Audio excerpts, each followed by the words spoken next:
The state of Colorado has passed a just cause eviction bill that one landlord says would mandate endless leases. I'm Tony, and this is Real Estate Investing and Landlord News. You can't rent somebody a piece of property if you don't have a mechanism to get it back. The Colorado Apartment Association's legal counsel tells Fox 31 it will all lead to higher rent. This bill mandates endless leases, and we already have a legal transaction for an endless lease. We call that a sale. All right, so I have an interesting article for you today, and it's going over this just cause eviction bill that passed in Colorado very recently. Now, I've covered this before, and obviously, I am not a fan of just cause or good cause eviction protections for tenants. And the reason is that, simply put, it allows the tenant to stay in a property basically indefinitely. They're the ones who make the decisions in terms of when a lease term actually ends. It basically makes our leases pointless because the tenant makes the decision when they want to go and how long they're going to stay. So why even have a lease? That's one of my huge arguments. The other argument I have is that they oftentimes tie into these just cause protections rent control. Okay, they put in there that, hey, if the landlord gives you an unreasonably high rent, then you can break the lease for any reason, or the landlord has to pay you some kind of payout or something. They always throw these sort of rent control provisions into this just cause eviction or good cause eviction, whatever you want to call it. So that's part of the other reason I'm not a big fan of it. The final reason, and I mean, there's a multitude of reasons, but the other big reason I'm not into it is because it takes away the landlord's property rights. We should be the ones who are making the decisions when it comes to how our businesses are operated, how our properties are run. But instead, we're putting the government in charge and making the decision on who we can and who we cannot remove from our properties. That's not right. That's not right. And I will fight against it every day. Okay. So before I get into the article, go ahead, hit the like and subscribe button, maybe leave a comment down below and let me know what you think. What do you think of these just cause or good cause eviction protections? Obviously, this sort of thing is spreading like wildfire throughout the entire country. I've covered these laws in California. I've covered these laws in New York. I've covered these laws in New Jersey and now in Colorado. So it can happen anywhere. It can happen here in Nebraska. This sort of thing, I expect it to come up at some point in time. Maybe not this year, but maybe this year. Who knows? It's going to come, and it's going to hit every single part of this country, especially when we're talking about smaller, more urban areas where the population might be more anti-landlord and support property rights a lot less. So you expect to see this sort of thing. And I'm going to explain exactly what these eviction protections do as we go through the article. So let's get into it. Okay, this article is coming from kdvr.com, and it says, Just Cause Eviction Bill Passes Colorado House. So yeah, I'm not surprised that this sort of thing is happening. Colorado is a more anti-landlord, anti-property rights type of place than a lot of the other states surrounding it, such as, like Kansas and Wyoming and etc. So let's see what the article says. State lawmakers are one step closer to passing a bill to protect renters from being unfairly evicted. The Just Cause Eviction Bill passed in the House by a vote of 38 to 26. The purpose of the bill is to protect renters from evictions based on a landlord's whims, retaliation, and discrimination. So, first couple of paragraphs, I haven't even gone that far into the article yet, and the people who wrote this article have already put out their personal opinions, not facts, right? But they put out their personal opinions of these bills, right? So because they said right there, they said it will protect renters from being unfairly evicted. And I'm like, well, who decides what fair is and what isn't fair? The reason people are removed from properties is oftentimes 100% fair, but it might not qualify under the few provisions that they allow via the government to remove a person. Also, they say right there that it's going to protect evictions based on a landlord's whims, retaliation, and discrimination. And there's no proof or evidence of that, right? The first thing is if a landlord is retaliating or on their whims or whatever, right? Do you think that they won't be able to figure out some way around this ridiculous law by making up an excuse that is acceptable? Of course they will. Okay, the real thing it's going to do is punish the good landlords who were already doing everything right and just wanted to operate the business in the way that they chose and not the way the government chooses or the way that the tenant chooses.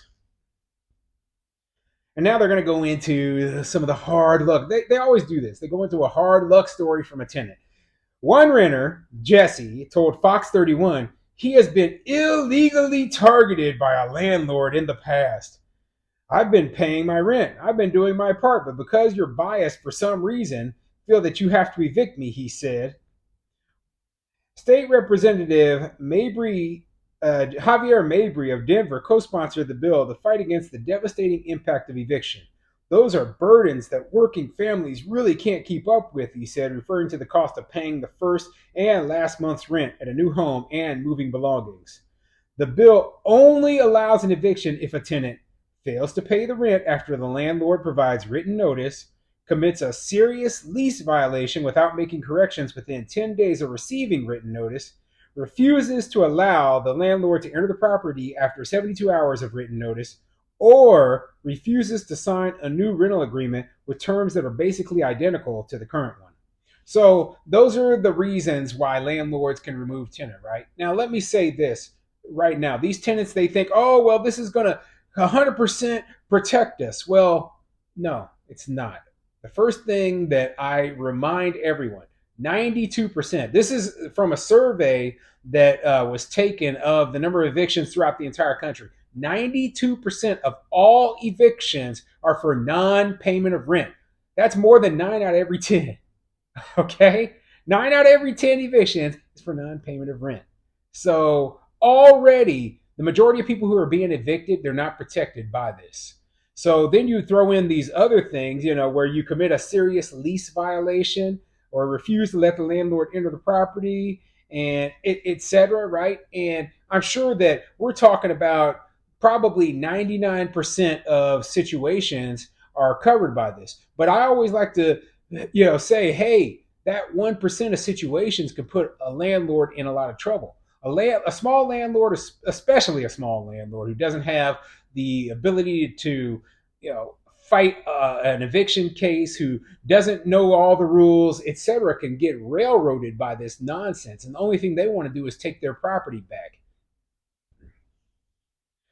Andrew Hamrick, general counsel for the Colorado Apartment Association, said the bill will end up costing renters more money and hurting landlords. You can't rent somebody a piece of property if you don't have a mechanism to get it back, he said. Hamrick added that the bill places a burden on the process of terminating leases. This bill mandates endless leases, and we already have a transaction for an endless lease. We call that a sale, he said. Mabry pointed out that under the measure, a landlord can remove the tenant if they have a good reason under the law. There are exemptions, right? If you want to sell, if you're the owner of a single family home and you want to sell, then you can remove the tenant. If you want to do substantial renovations, get out of the market as a landlord, you can remove the tenant. If you want to move in an immediate family member, Mabry said. The bill also permits some no-fault evictions for construction or repairs, but the landlord must provide 2 months' rent worth of relocation assistance or 3 months of for low-income renters and others who qualify for special assistance. So yeah, did you hear that part that I just read right there? They said that if you want to do construction or repairs on your own property, then you have to pay the tenant at the end of their lease term for them to leave. So let's say you have a 1-year lease on the property and you're like, okay, I need to do significant repairs on this property and I'm just not going to renew the lease after these 12 months. And well, you can't do it unless you pay the tenant, okay? And it's 2 months for a regular tenant. And then if the person is extra poor, they get an additional bonus, extra month rent, 3 months of paid rent to the tenant. Do you think landlords are not going to start adding in these additional costs to their regular rents to be able to cover it just in case they do have to, this situation comes up? Of course they will. Of course they will. This is why this isn't good for tenants.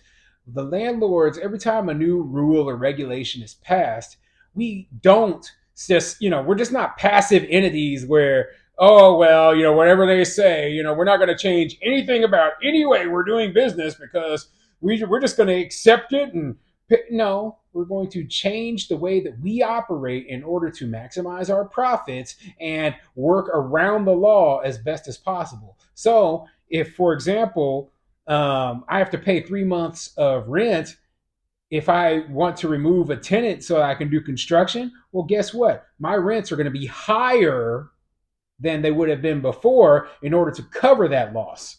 See, they create this sort of situation. Okay. And that's why I have no, you know what? People, they should understand this. The tenants should understand that this isn't beneficial for them. The landlords, we already know it isn't beneficial for us. We already know that this is just a political game, and the politicians know that this isn't going to protect the grand majority of renters. Excuse me.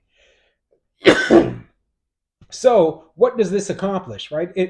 It's a negative for everybody. It's a negative for everybody. They passed it anyway. The people who don't really think very hard about what is included in this, they think it's a big win. Oh, it's a big win. Well, you know what? It's further encroaching upon our property rights, and eventually, I could see it going even further and making it even harder for landlords to operate our businesses.